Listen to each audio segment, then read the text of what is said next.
Okay, so welcome in everyone. How you guys doing today? My name is Victor, and I'm so enthused and so happy about having today with me, Emmanuel. Guys, amazing guests. I'm happy to be here on this podcast. Yes, Yeah. You're very much welcome, bruv. So, guys, we are actually entitling this podcast. We're entitling it Cross Culture, and we're going to be talking about a lot of different things.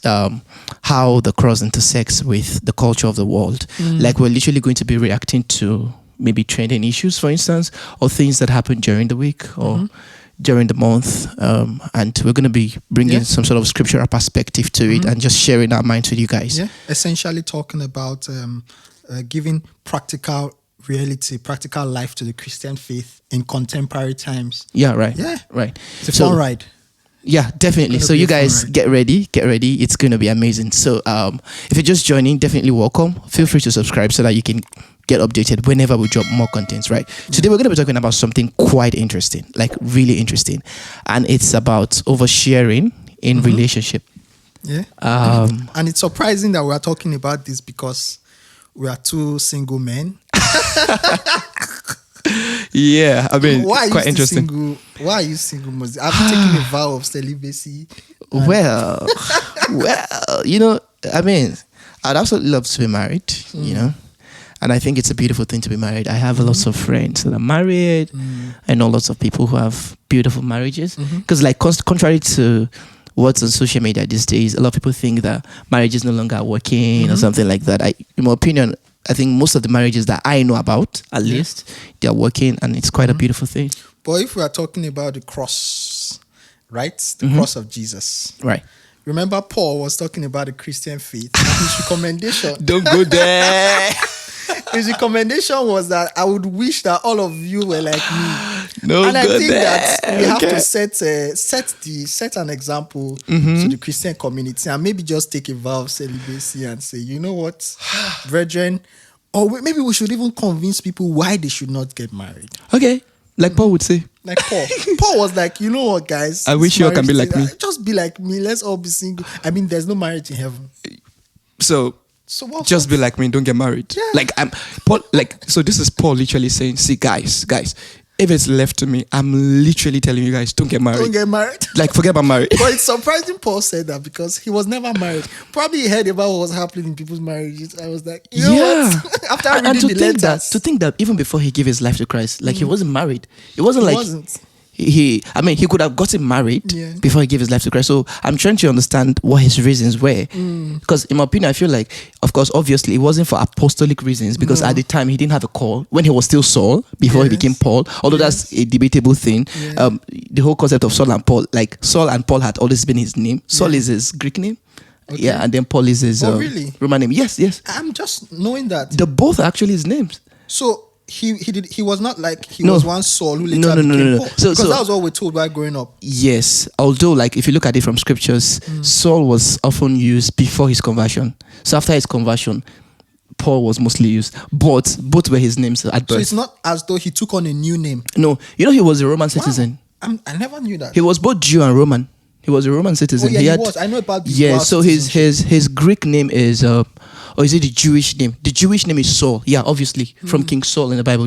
That's his Jewish name. That's what he was named at birth. And then Paul is his Roman name. That's what the Romans would call him because he was sent to the Gentiles, and that was probably a way of making himself likable. Yes, I think that's a good way. It's a good way to think about it. Like Paul was like, so this is a name that appealed to like the Gentile audience, so to say. Audience. And he would say, to the Jews I became a Jew, to the Romans I became a Roman. So that was his way of becoming probably becoming. But we are now going into let's leave that. Let's just go back. Discussion. So guys, we're talking about oversharing in relationships. And why are we the ones who should be talking about this? Because we are not. I mean, let's convince them why we are the best people to talk about it. Obviously, because we are humans, first off, I guess, and then obligated to listen to us. Right, like you guys. We are not like two fishes talking. Anyway, we're human, first off. Secondly, we've had experiences, right? Like, I, for one, have been in some relationship in my life. And Emmanuel, I think you have also been in some. I'm not sure. I don't know if have you? And there's this song where someone was saying, "I'm single." Say, "I have no ex." Say, okay. It said, "I have no ex." There's a song people play. Some girls. There's some caption they use sometimes on TikTok. Okay. It's just some sort of joke. Yeah. I have no ex. So no, I have no ex. If you come and claim I'm your ex, I will deny you. Oh my god. Anyway, so the whole concept of oversharing, I mean, it's kind of relative these days. What do you think of it? For you, what would you say oversharing is in relationship?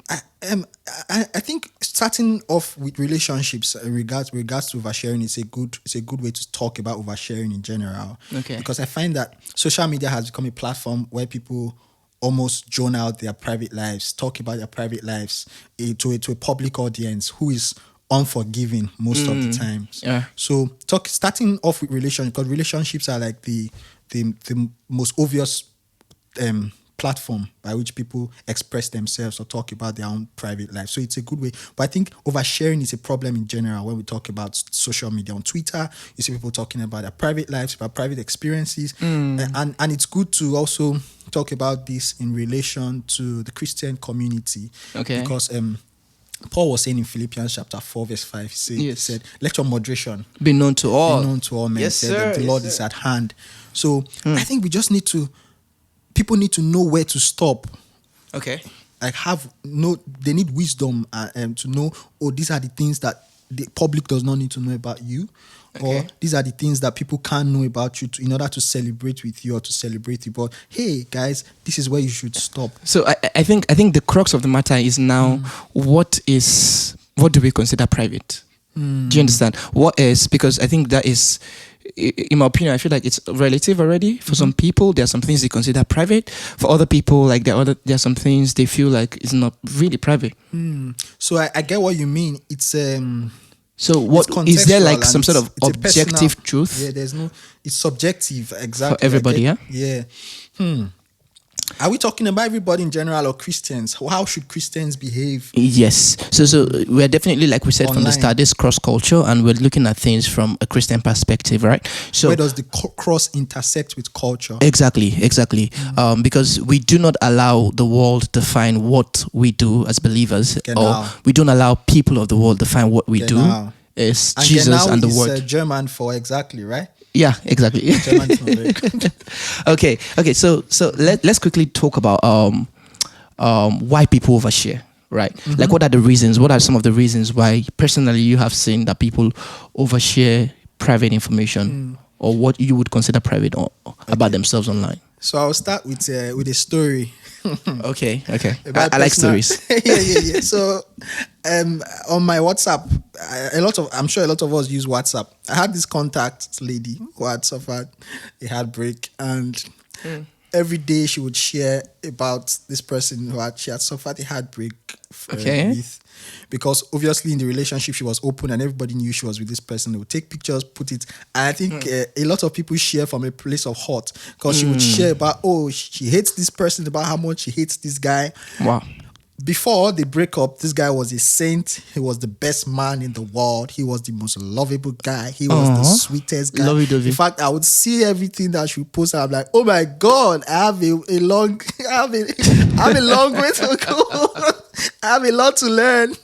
But then after the breakup, bro, this guy became the devil.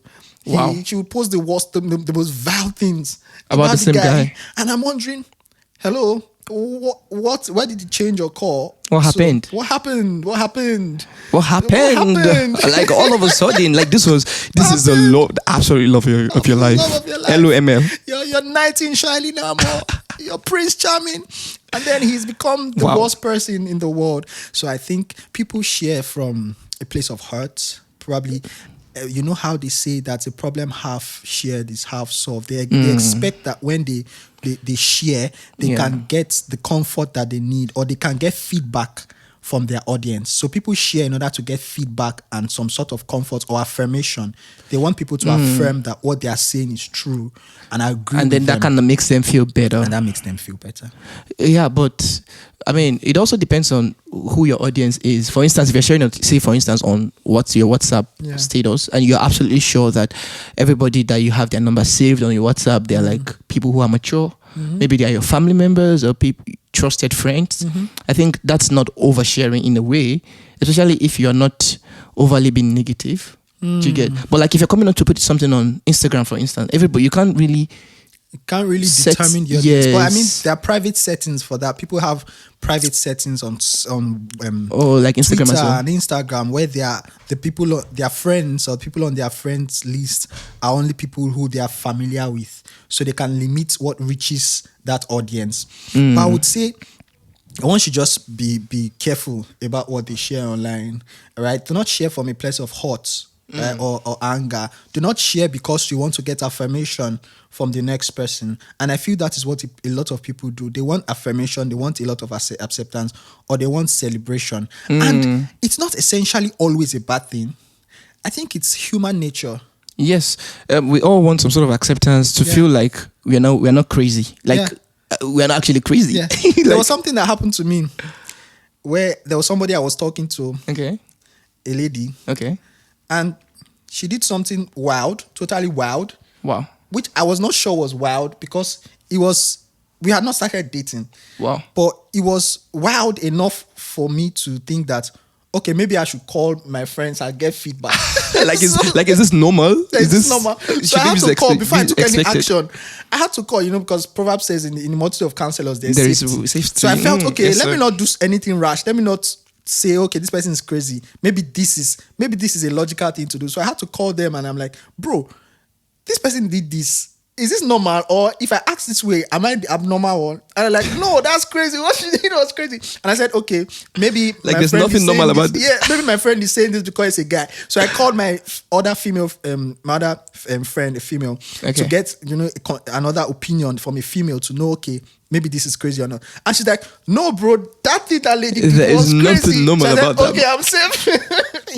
So I think people share online on WhatsApp or Twitter in order to also get that multitude of counselors around them. And you have platforms, especially on Twitter now, where people go and ask questions, and I'm like Twitter Spaces. And say, hey guys, my partner is doing this, or hey guys, I experienced this at work. What's your advice? Because they want to get feedback. So people do that to get feedback or some kind of an echo from other people to know what actions they should take. That's quite an interesting point you make. I think that, how about if you actually need help with something specific and you know someone who is knowledgeable in that area who can actually help you, why not just message the person directly rather than put it on social media where, now there are people who are probably not knowledgeable enough about this matter, and then they're just coming to give you all this from for instance, the negative vibes. Yeah. They can just come. That's why we have lots of trolls this day. Like you share something just with a pure mind, so to say, and then people just come trolling you. Oh, let's be honest for a minute. Have you ever trolled online? Honest. Remember, we're honest. Let me think about it. Have you ever trolled online? So I mean, trolled. To be honest, yeah. Maybe I have tried to correct something, criticized, and for the person it might sound as troll. Yeah, as troll. Or as trolling them, because obviously it's not something that they would probably like. But it's me stating the truth. So would stating the truth be trolling? A lot of other people who are trolls online would also say that I'm just stating the truth to them. Where does trolling start? Well, there has to be something. There has to be an objective truth. Yeah. Like, I think there is indeed an objective truth, and God is the one that defines what the objective truth is, right? So, are we now saying that a lot of people who would normally call trolls online are not? Maybe they are not trolls. They are just stating their truth. Yeah, I mean, I also think that the mode of delivery is important, right? Like, if someone has done something or said something online, and you think that it's anti-scriptural or anti what God will do or what God will have his children do, I think you can just, say to them in a nice way, like, okay, did you know that you could also do this way? Make it like a suggestion rather than say, come on there, because now you're on their page, you're on their platform, you could as well just scroll away. True. And they have the right to block you. True. Have you ever blocked people online? Do you block people online? I think maybe once or twice I have. But it's so unlike me, to be honest.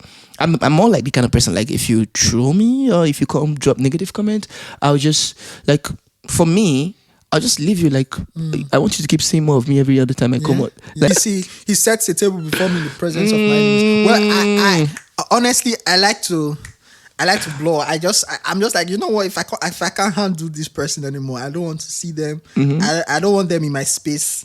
Right. It helps me. It helps my mind. It helps my health, mental health. I'm just like, you know what? But maybe I should actually toe your own line of not just leave people there to.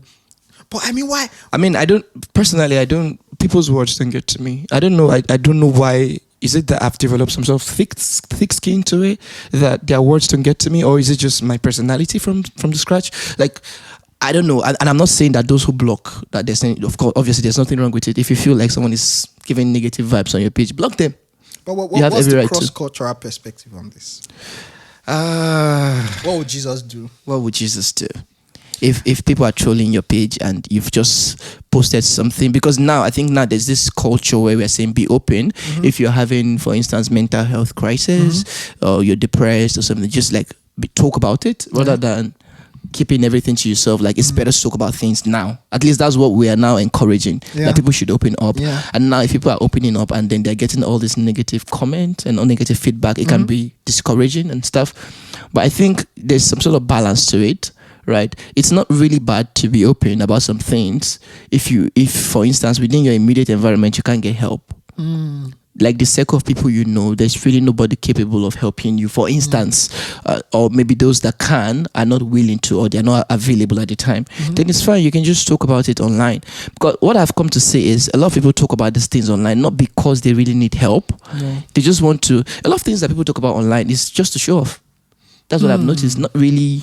I mean, it's hard to see people really being vulnerable on social media. It's more about showing off. One shouldn't be vulnerable on the streets of Twitter. They will drag you. You're setting yourself up for drags. Okay, so quick one. Let's talk about the consequences of oversharing. Like, what happens when if you overshare somehow, you begin to talk about private matters. You know how they say in Nigeria, don't spread your dirty linen outside in public. It's even I guess it's an English. It's an English saying, saying, but I'll check it out. But I guess it's a popular saying. Yeah, it is. It is a popular one. Don't spread your dirty linen outside. Dirty linen in public. But then, what was the consequences? Like, now, like I just stated, we're now in a time where we're encouraging people to be more open, to not just lock things up in their minds and be like, I'm not going to talk about what I'm passing through, because now we've discovered that has a way of, it just gets you more depressed. If you're actually in a hard place mentally and you're just keeping to yourself, it just has a way of getting you depressed. Yeah, true. Like, you're not going to get help. And now we encourage people to share. So what's the consequence? What happens when they now overshare? Because, where's that marker? How do we know that this is the point I shared to and I don't go beyond? Because now, unfortunately, people use the things you share on social media even against you. They literally weaponize it against you. I don't know if you saw that story on Pastor Femi Lazarus's page the other day about a lady who she shared something with her pastor, her so-called pastor, unfortunately, and this man took advantage of the fact that she has no one to fall back to. And literally took advantage of her. Oh no! I'm telling you, he essayed her. You know what I mean? Essayed, like, he literally, Yes. Oh no, that's just terrible. So unfortunately, and this is someone. Who else to trust better than a pastor? Yeah. Do you get this? Is quite unfortunate, and it really breaks my heart that this is a pastor who has decided to weaponize this woman's situation against her. Yeah. Right. For his own stupid benefit. Crazy benefit. Yeah. And it's like that in the world, really. You if you are vulnerable to the wrong people, you will suffer. You will get burnt. Right. If you open up to the wrong people, you will get burnt. So you have to. I think it's important to define your audience and be very sure that the people you are opening up to can really help you. Okay. They have the capacity, 1, to protect you, 2, to protect the information that you are giving them, and 3, to help you, to support you. Right. So I would say even Christian Twitter right now is becoming something else. It's crazy, right? It's crazy. It's not even a place you want to share. Like, there's Christian Twitter, for example. Now the Christian Twitter space is just, you have a lot of people from different backgrounds, Christian backgrounds. Sorry for the quote. I hope that it does not offend anyone, but it's just the truth. Fine. Like, people with different opinions, people with different views. I am wondering. Recently, when I was asking you if you've ever trolled someone, I almost feel like I trolled one of these pastors, because I'm like, bro, calm down. Like, why would you say something like this? Why are you stressed? Like, Christian Twitter is not the church, and I think we need to we need to provide that distinction. And a lot of people who are hiding under social media accounts and claiming to be Christian activists or helping to build the Christian Twitter community are just doing that for likes. They're just doing that to gain traction. Well, unfortunately, they're not doing it to really impactful. Honestly, many of it, I'm sorry, is not Holy Spirit driven. Nah, it's not Holy Spirit driven. It's just to get traction. It's just to get likes. It's just to get popular. It's just to get noticed. Yes. So coming under the Christian Twitter umbrella, because the Christian community it's made up of a large group of people who would respond because they are passionate about that topic or they are passionate about their faith. So coming under the Christian, and that is why you see politicians go to churches in the global south, in Nigeria, let me be specific, right? Towards an election period, because the Christian community, and this is something the church has not realized yet. The church has not realized how strong it is. Wow. As a community. Oh my, the church is powerful. We really are. Oh, the church is a powerful organization. I think that for the longest of time, we've not really harnessed our potential as a body. The church is like a government. In fact, the name for the church is a called out people, like an ecclesia, like how you see them in parliament, making policies, like passing legislations, making declarations. And that is how the church is supposed to be. The church is supposed to be a powerhouse, right? And in the early church was a threat to the government of their day, because they had this they lived out this reality. But the present church of today really lacks apostles who can help us see the reality of that. Is what apostles are for, actually. Apostles are for the building of the church. Apostle is not just a name, and I hope this is not nobody who bears the name apostle. You can make your stance known, bro. It's not just a name.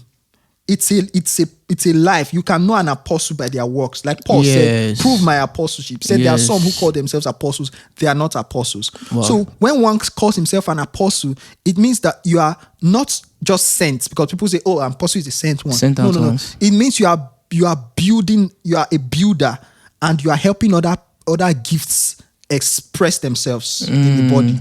So if you notice the pattern of the apostles, you see that they were breaking walls within the church in order to create that unity within the body. I think unfortunately, the world we are in now, it's more like, everyone has this, and don't forget, we're all seeing parts. Like, there's none of us that has like a complete, like, none of us know God to his fullest extent. No one will ever. It's not possible that you know God in all of his, because he's bigger than the human mind can comprehend. But, I feel like at the end of the day, we need to realize that we know in part, and the part we know, is correct, but there are also other dimensions that God has also revealed of himself to other people. And I think like our goal as a body should be to unite. How beautiful it is when brethren unite together in harmony. It's so beautiful. So like, instead of creating dividing walls based off of Psalm 131 or how good and pleasant it's like oil flowing down Aaron's beard up to his skirts.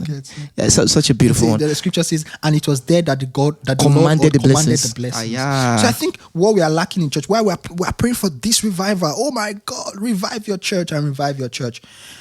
If we have real apostles who can unite the church across doctrines and help us to see the church as one body, right, we will probably see the blessing that we are looking for, the blessing of a revived church, of a revived body.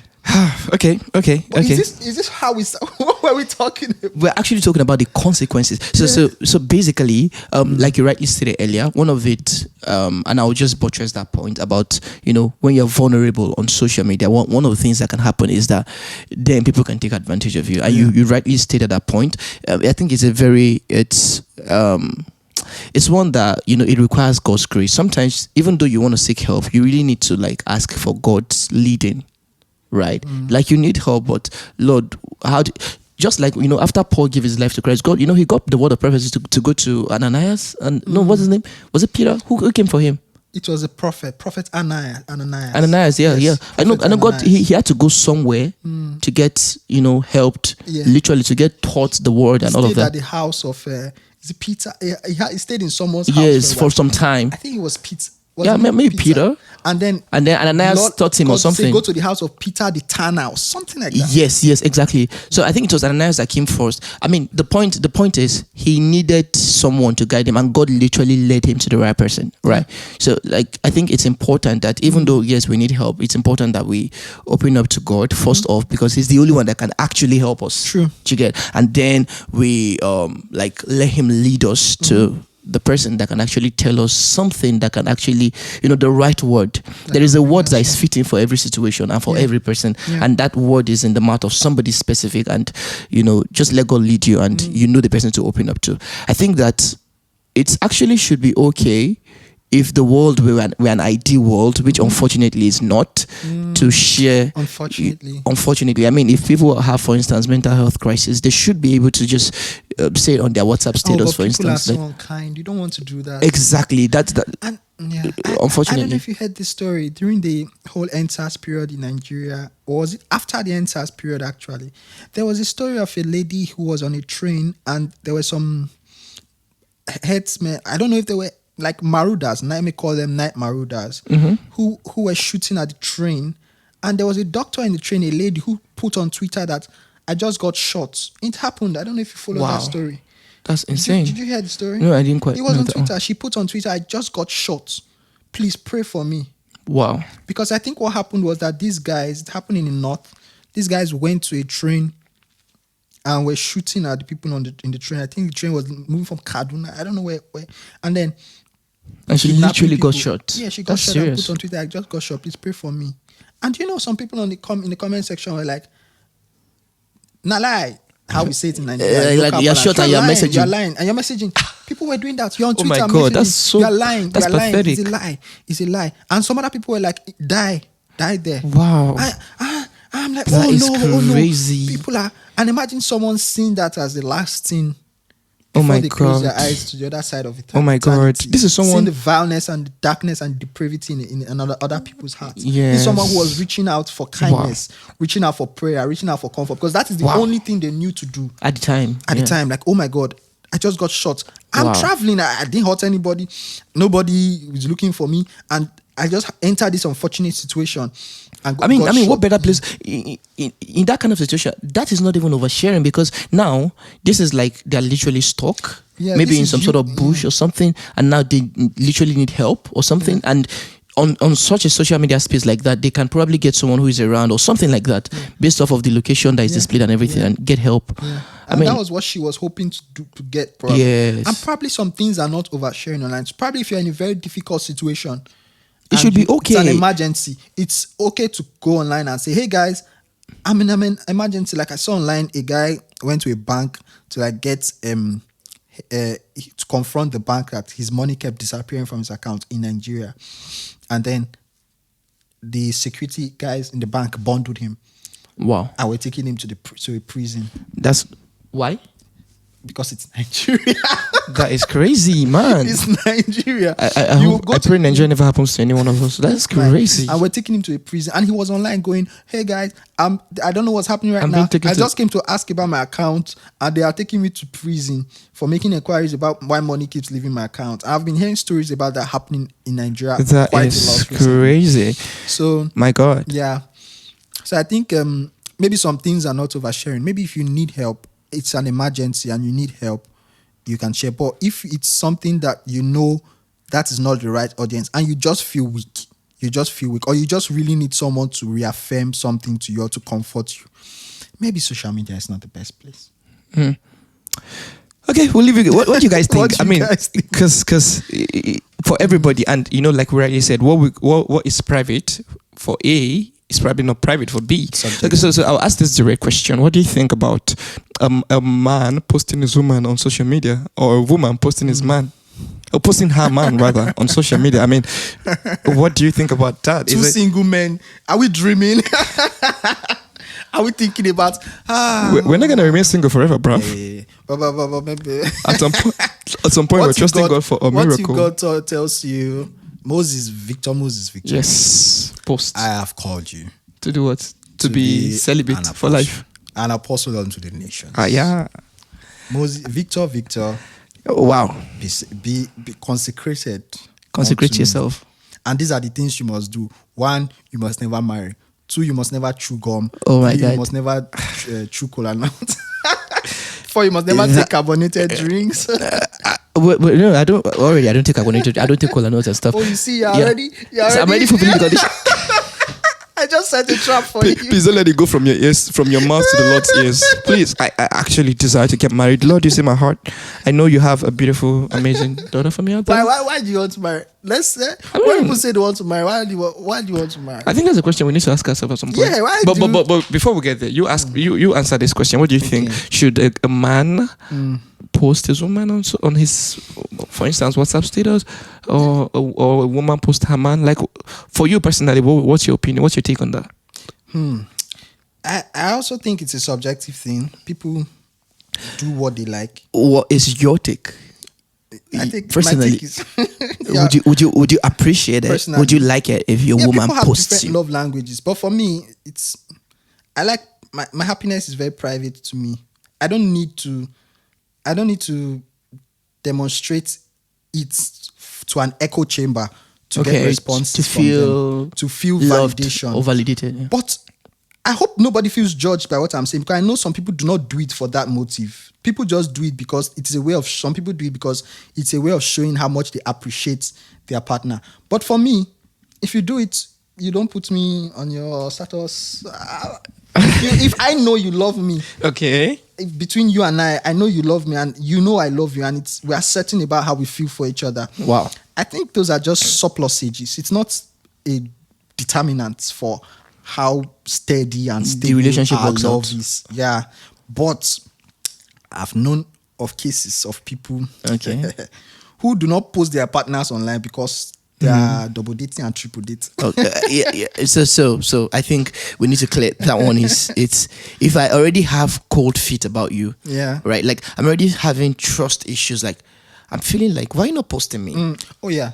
I think that in itself is a problem. The fact that I'm already having cold feet. Do you get about the fact that, like, why are you not posting me? And I'm talking to you about it, and you're not giving me any cogent response. Do you get? Like, and it's something that matters to me. Like, it matters to this person. Yeah. This person wants their partner to post them. They want, I mean, maybe not every single day, maybe not every time, but like just out of the blue, just, announce it to your world that there is somebody. I think what I've also found out in the Christian community, since I was talking about how the cross connects with culture, is that most of the time, I think Christian brothers or Christian guys are the ones who tend to be louder about their partners. Compared to the sisters? I might be wrong. Maybe my own data sample is from a very limited space. And you have more males in your side? In my side. But I think women are more skeptical, probably because they feel, will this guy marry me? What if I post him today and it doesn't work? It doesn't work out. And today I'm posting John. Tomorrow I'm posting Emmanuel. My heart. Tomorrow I'm posting Victor Moses. So what if it doesn't work? Oh my goodness. That's the fear people have. I think that's why they wouldn't post a person until they are certain that, I heard stories of ladies who post. But I mean, so this is a godly relationship. The both of you are sure you're headed towards marriage. It's defined. It's not just let's while away time or let's just see how it goes. No, not that vibe. Like this is real, for real. Like I'm into you. Probably your parents know yourselves, know about the both of you.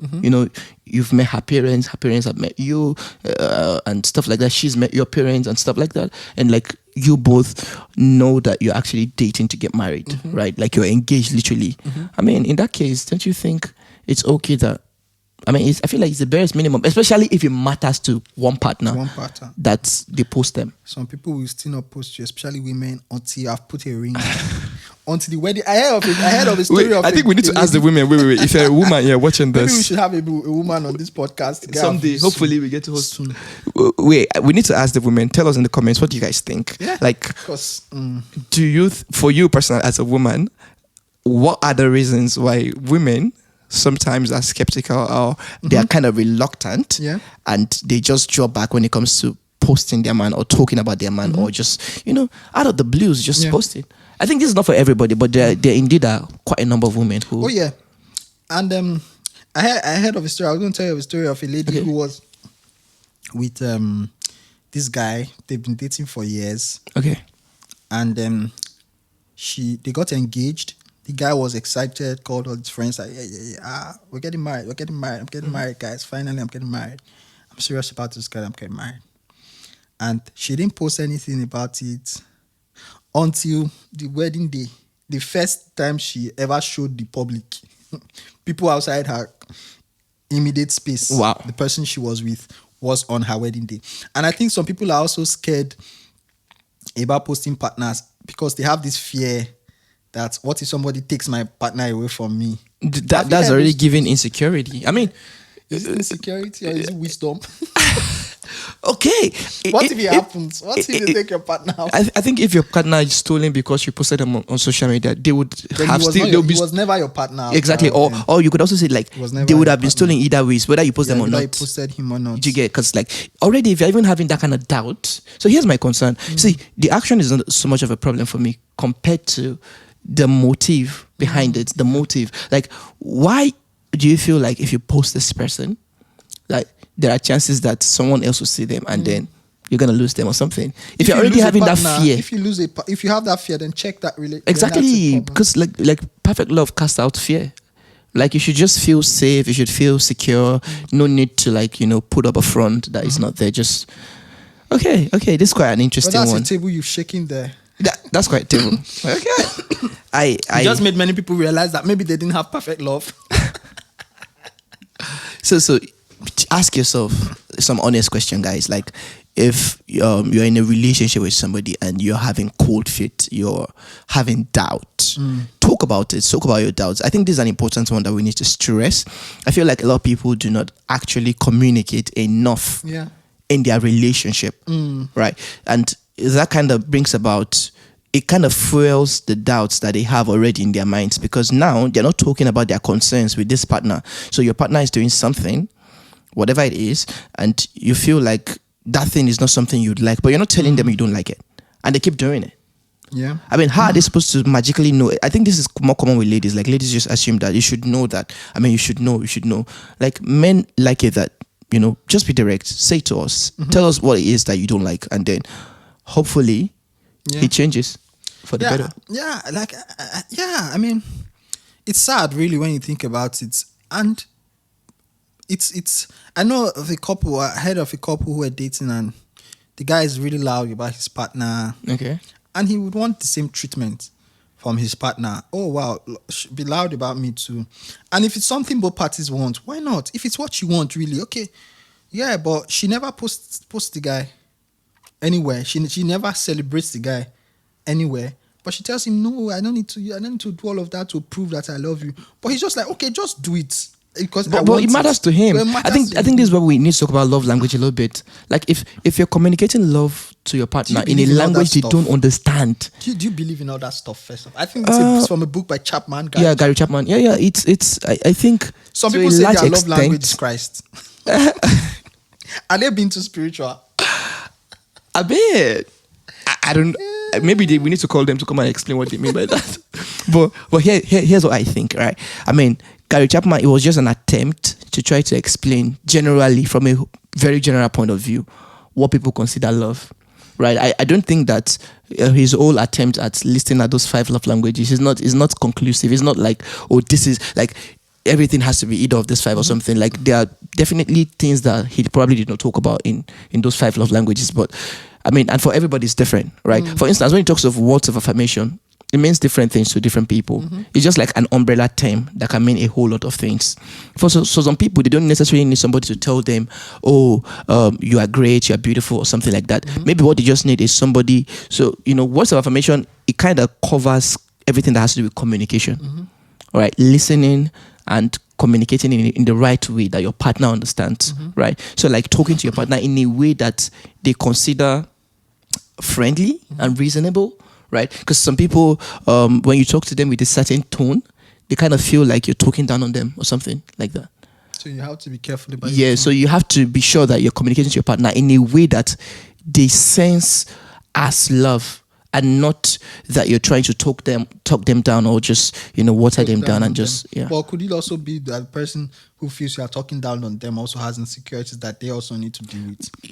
I mean, now that's where like That's another- we need to have some sort of balance. Right. Like this might just be normal, but you are maybe based on your past experiences or trauma. Maybe you've been traumatized in the past. Someone has spoken to you in this same exact way, and it just gives you this vibe that anyone that talks to you in this way definitely is a predator or whatever, or they hate you or something, and it just gives off that That's vibe. something they should deal with too. Yes. It's just that's why I think you cannot really over communicate in a relationship. I think over communication is better than not communicating at all, especially in a relationship. I would really like to hear you guys' opinion in the comment section. I think I'll wrap up with this. Let me ask you this last question, Emmanuel. Right. So, how do we then set healthy boundaries, right, in a relationship? Like, as a woman, you like it that your man shares your picture a couple times, but not every single time. Like maybe on your birthday, maybe when you're on anniversaries or some sort of special milestone, graduation or whatever, right? But you do not want to be in the public light, right? You just want to stay private. How do you communicate this with your partner? How do you guys arrive at some sort of healthy balance. With regards to the things you share? Yes, so that you can have mutual respect for each other. Yeah, like meanwhile, still satisfying the other person's need. You know what I mean? Like, if for instance, I would like that my woman post me on social media, right? And she doesn't like to post. So, how do we then arrive at the balance where she gets to post me? Like to post? Yeah, go on. But why doesn't she? I mean, I think if you really like someone, you'll be willing to break some habits for them. Right. Some things you would not do. And that's an indicator to know if you really like someone. But then that's it. I mean, she might just be like, why do I need to post you? Can you respond to that question? Like, why? Like, I love you. People are asking why in a lot in relationships are not just willing to make sacrifices.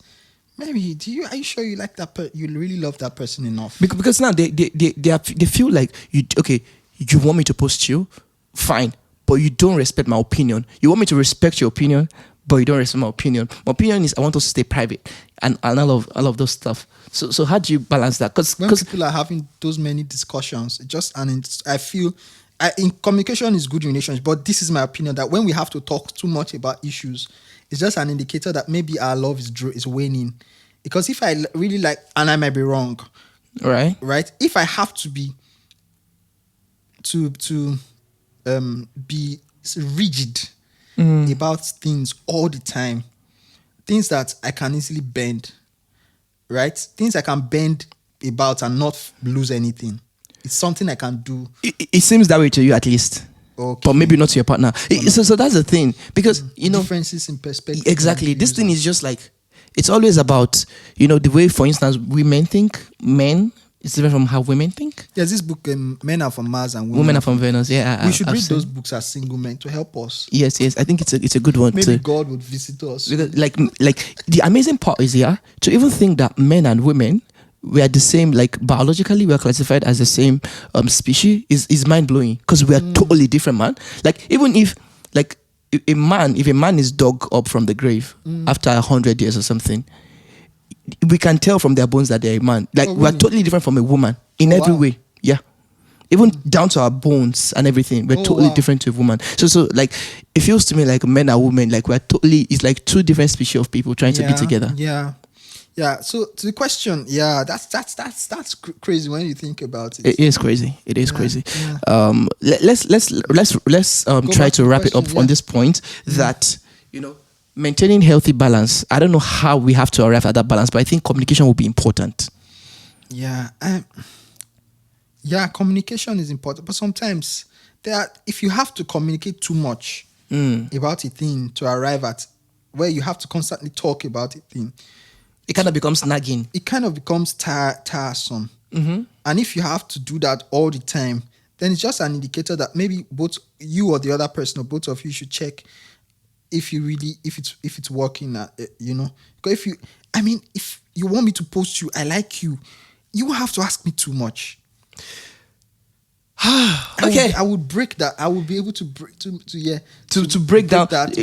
Like you feel like something shouldn't be too difficult to get you to do. I don't. If we're in love, and that love is sacrifice.